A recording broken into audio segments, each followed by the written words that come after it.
What's up, Dominators? Welcome back to the VG Share channel, and today I present to you a new video. So Bushiroad had their so-called special stream today on the 18th of April around 11 p.m. 11 a.m. GMT plus 8, which is Singapore timing, but in Japan timing is 12 p.m. But basically, they revealed what's coming up in the future sets like EVO7. They actually introduced a new mechanic in the V series, so we're gonna get through that and figure that out in this whole video. So as you can see, we're starting out with the new season. So yes, it's going to be called Vanguard Crossroads. So that's what the new show is all about. I'm not too sure focusing about what. It's probably going to be about the Vanguard quotient. So it's like somewhat of the tournament arc a little bit. And then at the same time, we get the very special news in which a new imaginary gift marker is coming in.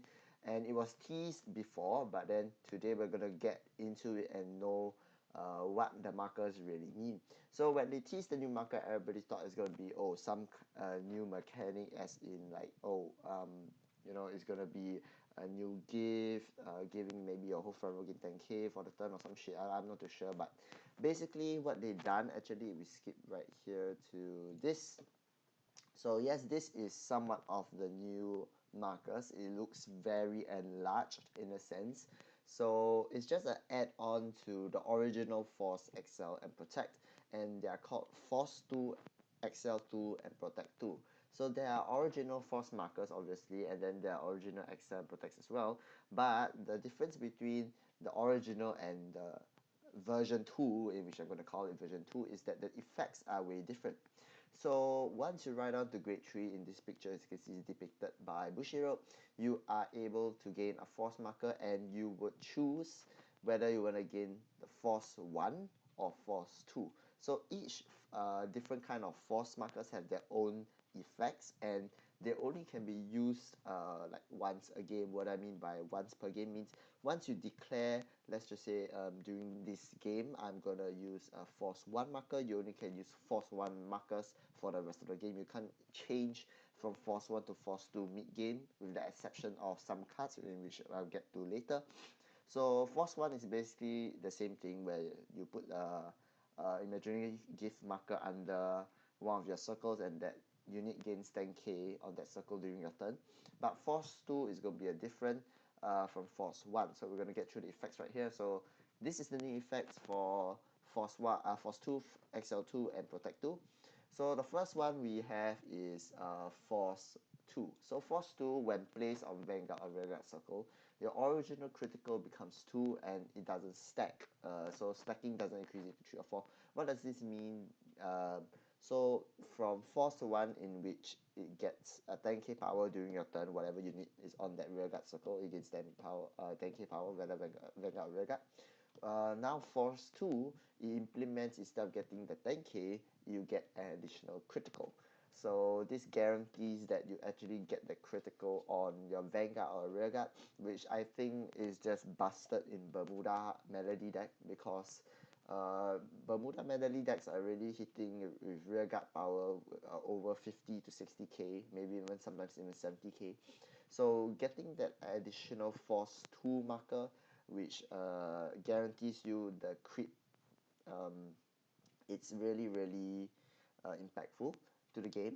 And I think this will help out some other clans in the future, such as let's take for example, if you want to run DP with it, if your Dayusha can get 3 crits on the first ride if you want, but it will be harder for you to ride up to Great Dayusha, obviously. But yes, I can see this being a very interesting force 2, but obviously some clans such as maybe Blasters or specifically the Alfred build would still stay on force 1. But for, let's just say, SSD builds, Soul Silver Dragons, where you actually want the crit, you can actually run force 2 instead. So you run SSD and the new Paramides in BTO3 for that high power, at the same time getting the additional guaranteed crit will be good. Moving on to the second XL2, which I think it's amazing. When placed, you gain the additional rearguard circle, that's obviously, and then instead of getting the 10k power, the unit on that circle gains 10k power during your turn, you draw one, and the circle gains 5k power during your turn. So instead of getting 10k power, it cuts the power into 5k instead, but with the additional advantage of you getting to draw one card. So this is actually really good for decks such as normal grapplers, let's just say Tachikaze, where you don't really need a lot of power, you want more pressure and more card hand size. So even Murakumo can use this as well.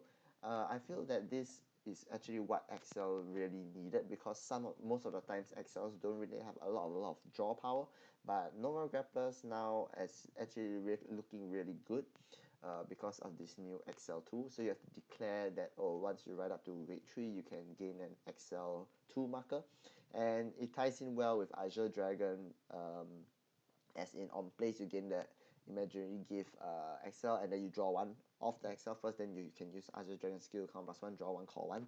So it's really good. It nets you the draw as well. Whatever you place on the circle during your turn, it gains 5k, even though it does not it's not as impactful as getting 10k like the original XL1 marker, but it still nets you that draw one, in which is really important in some XL decks. Moving on to the Protect, in which Protect, I think they actually buffed in terms of like, you know, some decks having that Sentinel restriction guard, or such as Waterfall, or against XL decks that requires you to have more shield guarding power instead of Sentinel guarding power, because of the many multi attacks that they can do. So Protect 2 is basically acts like a force marker. When you place on rearguard circle, the unit gains power +5k and shield +10. It's pretty good, and if I'm not wrong, it's continuous all the way. So your grade 2s now, let's just say take for OTT example, Promise Daughter, or the 12k base that was introduced in the trial deck. Now, even though it doesn't have any shield value at all, when it placed on Protect 2 marker, it gains additional power +5k, so 17k base, and at the same time gains the additional 10k shield. Since it's grade 2 and it's intercept as well, so why not? It's a free 10k interceptor. Take note that the Protect 2 marker obviously doesn't give you the ability to intercept, so you can't call a grade 3 down and intercept with that. That'd be pretty broken, but yeah, it allows you to have the extra shield guarding power for XL decks that doesn't really require you to have a lot of Protects in hand, because against clans that that has a lot of multi-attacking, you wouldn't want to have a lot of Protect markers on hand, and would rather opt to choose the Protect 2 instead of Protect 1 for higher sustainability and consistency. So yes, this is basically what Bushiroad has introduced for the 3 new markers, the Force 2, XL2, and Protect 2. Take note that, as I said before, you are unable to interchange between them during games. You have to declare once you ride up to a grade 3, or any grade 3 or grade 2 that has or grade 1, I'm not too sure, in the future there might be that has the imaginary gift, either Force, XL, Protect, so you have to declare. But other than that, yes, the stream also revealed some additional content, such as the future road, the future road for Vanguard. So as you can see, in the 5th month, which is May, we'll get the Heroic Evolution at the same time with Premium Collection for Japanese. For June, be getting the Glorious Justice, which includes Aquaforce, Granblue, and Dimension Police, with the trial deck coming out for Blasters and Shadow Paladin. They reprinted the King of Knights and Phantom Blaster Dragon as non-foil cards, so that to reduce the price a little bit for users that want to join the game and want to pick up decks that are cheap enough. And then for the 7th and 8th month, so July and August, we get the support of BT Miyagi High, I would say, not BT, but yes, we get the BT supports of Miyagi High in July, and then in August we get for Team AL4, and then for September we will get the Tachikaze, Spy Brothers, and Mega Colony supports. So this is kind of like the roadmap Bushiroad has implemented and is currently ongoing. So the start decks will also introduce the 3rd crit in the game that you have access to, so you are able to run back the grade 1 the grade 1 PGs if you really want to run that 12 crit deck, so you don't have to run the draw PGs anymore. So yes, the start deck, or I'm not too sure what this called, not start deck, but it's a special deck, special reprinted deck, will have inclusive of the new crits, Liu and that bird thing again for Shadow Paladin, and obviously they're imprinting KOK, Chaos Knights, and Phantom Buster Dragon as a non-foil card to reduce the cost price, because it's currently pretty expensive to pick them up. And then as you can see, we have BT05, BT06. We got Gancelot as IG's new VR as the cover, and then if I'm not wrong, is that Moderate for Shadow Paladin's Ren Suzugamori's avatar. So it's basically the opposite of Gancelot Peace Saver, looking pretty nice as usual. And then yes, in the booster of BT05 and BT06, the box topper, if I'm not wrong, will include these special imaginary gift force markers, force XL protect, either protect ones or protect twos. Basically they'll include them both. The mechanic of the force 2, XL 2 and protect 2 will be implemented in EB07, the heroic evolution already, but from then, yes, you can start using force 1, force 2 for XL2 and protect 2. But in BT05 and BT06, they'll actually give you free box topper markers, which kind of look metallic and silverish in color, which is pretty cool. And then this is some more bullshit review from the stream. You don't really have to care about it. Let's move to behind a little bit. Let's see if there's anything else. Not much. So yeah, that's about it for the stream. This is just basically they're talking about the products and all that, and the upcoming future of Vanguard, and they end off with the Miyagi High School Club right here. And I think, yes, currently it's pretty interesting to see that Vanguard has taken a new, fresh direction in a sense, because as of now, standard is getting a bit stale with the constant force, excel, and protect markers. Yeah, you know, force you get a 10 additional plus power 10k, excel you get an additional excel circle, and whatever on that circle gets 10k, and protect is just free sentinel.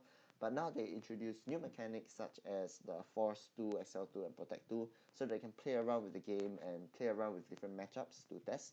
One card I wanted to talk about was this hard monopoly, Anizika. So what this means is the card skill is when placed, you reveal the top 10 cards of your deck, shuffle that if all the normal units revealed have different card names, acquire one imaginary gift, force, excel, protect in any order. And why do I say this? Because I do play Highlander, and the point of this card skill is you can actually choose between the excel and protects.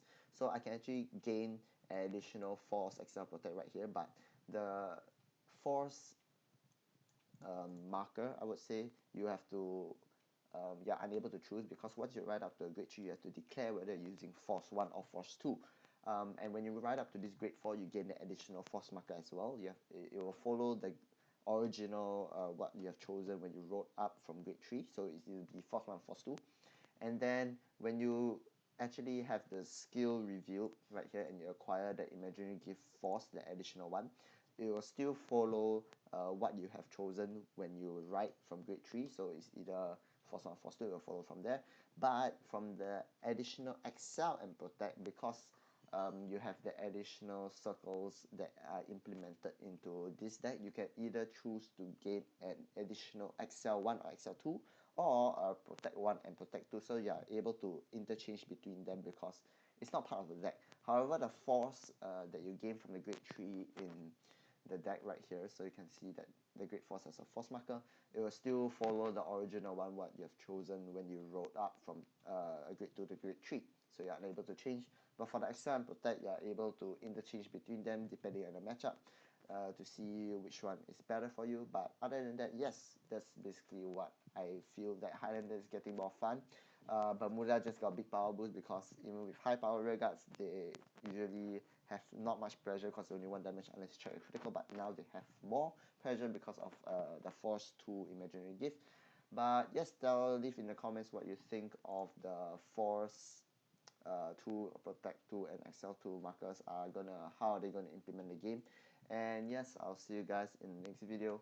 Hope you guys like this, and I'll probably update more in the future with more playtests against different kind of decks with the new imaginary gift tools. So yes, thank you very much for watching. Dominators, this is Vishai, and I'm out. Peace.